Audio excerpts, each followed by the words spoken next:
What is up, everyone? Welcome back to another YouTube video. My name is Mike. I am a full-time used book reseller. So what does that mean? That means I go to thrift stores, I scan books, I package them up, and I send them to Amazon. So once they get to Amazon, they deal with the customer service and all the headaches of shipping, and basically you're hands off once you ship it to Amazon. So today's video is going to be another one of our how-to slash vlog videos. We're going to be going over storage fees. So a lot of you probably are curious how storage fees work. Are they expensive? Does Amazon charge you a lot to store your books at their warehouses? And also, like, higher ranked books, is it worth it to buy higher ranked books and send them in if they're going to sit there for 3 months because you're paying to have them stored at the warehouse? So let's get right on into it. Storage fees. Let's get this out the way. So I have been hovering a little bit over anywhere between 1,000 to 1,500 books in inventory in Amazon so far for the past few months. So just to give you guys kind of an idea of my numbers so you can compare it to yours, or you kind of can have an idea how much you're going to be paying in storage fees. So I wrote down the past 3 months. We have March. I paid $23.40. I'll pop that up on the screen somewhere so you know I'm not a liar. And then we have February. I paid $18.61. And then in January, I paid $52 in storage fees. So you're probably thinking, why the heck was January so much more expensive? It was more than the other two combined easily. So for those who don't know, between November and January, the storage fees go up basically double, if not a little bit more. So during the fourth quarter, Amazon doesn't want to have stuff sitting in the warehouse. They want to have things that are consistently moving. So if you look into any, if you're in any of these Facebook groups, which you better not be because that's all just nonsense, but you'll see everybody's storage fees jump up big for booksellers those 3 months, because it goes up across the board, and we're always going to have lots of inventory sitting there at the warehouse. So January was 52. I'm sure December and November were probably around the same, probably $50 a piece for those months. But in the grand scale of things, it's really not that much. So I've seen it a few times lately, and some people are hesitant to take higher ranked, slow moving books. My personal opinion is you should always be buying those high rank, slower mover books, because at the end of the day, some of those slow moving books are going to make you the most profits, and you need a balance of higher profit books with some that are not as high profit books that are going to move quicker. So once you get to a point where you have consistent inventory, I'm not saying only buy slow moving books. That's not going to work. You need to have a mixture. So that's why you guys see my Scout IQ 3 million rank. You know, I'm willing to take it. If it's got an E-score on it, you should be willing to take it too. Because if we're looking at $18 basically for, a whole month of storage, I got some books here as an example. So I'm going to show you one here, and we can just kind of talk about it. We have 1.8 million, E-score of 17. It's going to make you $7.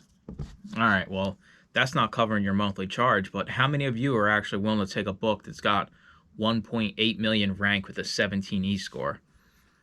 Honestly, you all should be taking these books. It only takes a few of these. Imagine if you started taking those books you've been passing up because you're scared of the rank being over 1 million, over 1.5, over 2 million.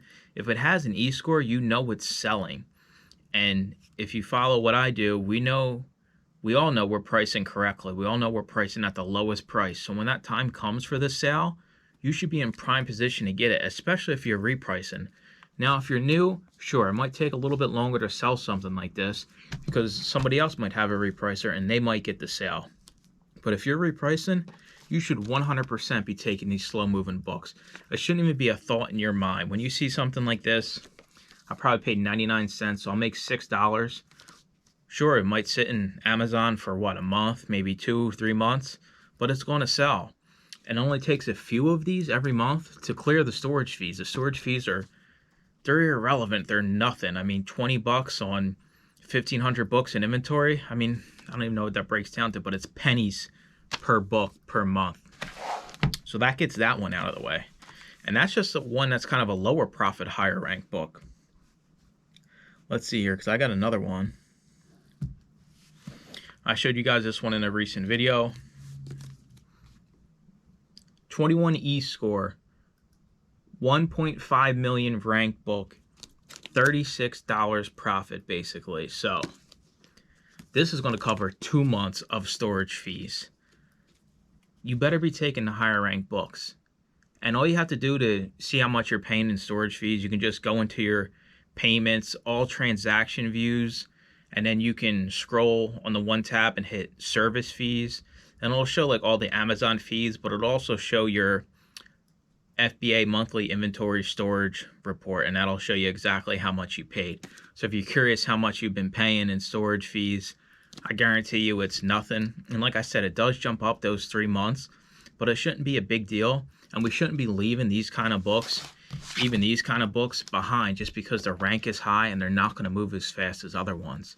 I mean, honestly, if you've seen this, or if you had your trigger set up where you're not taking books that are over 1 million or over 1.5 million, you're leaving $36 behind, and you're not going to see it because you're just scanning and you're going off what your phone says. So I know it's crazy to be like willing to go up to 3 million, but when you start scaling, you need those higher ranked slow moving books to pump even more profits back in, and you're not worried about it. I mean, honestly, you get in the habit of scanning. Once you have your trigger set to where you want to be, you just double check, make sure everything looks good. Sure, don't take a book that's 2 million rank if it's going to make you $4. Leave that behind.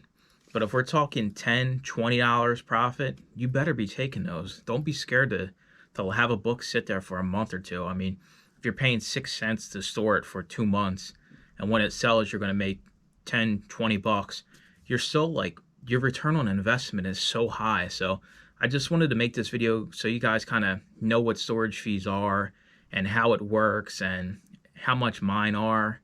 So you kind of compare to see like how much you think you're paying if you have half of what I have in inventory or even less. It's pennies on the dollars. I want you all to get in the habit of taking higher ranked, slower moving books and mixing them in with your low stuff that's going to sell right away. That is the best formula for success. That's what I do. That's what we should all do. And we're just going to make more money. So as always, I appreciate y'all watching. Make sure to comment, like, and subscribe. And stay tuned for more used book videos. Bye-bye.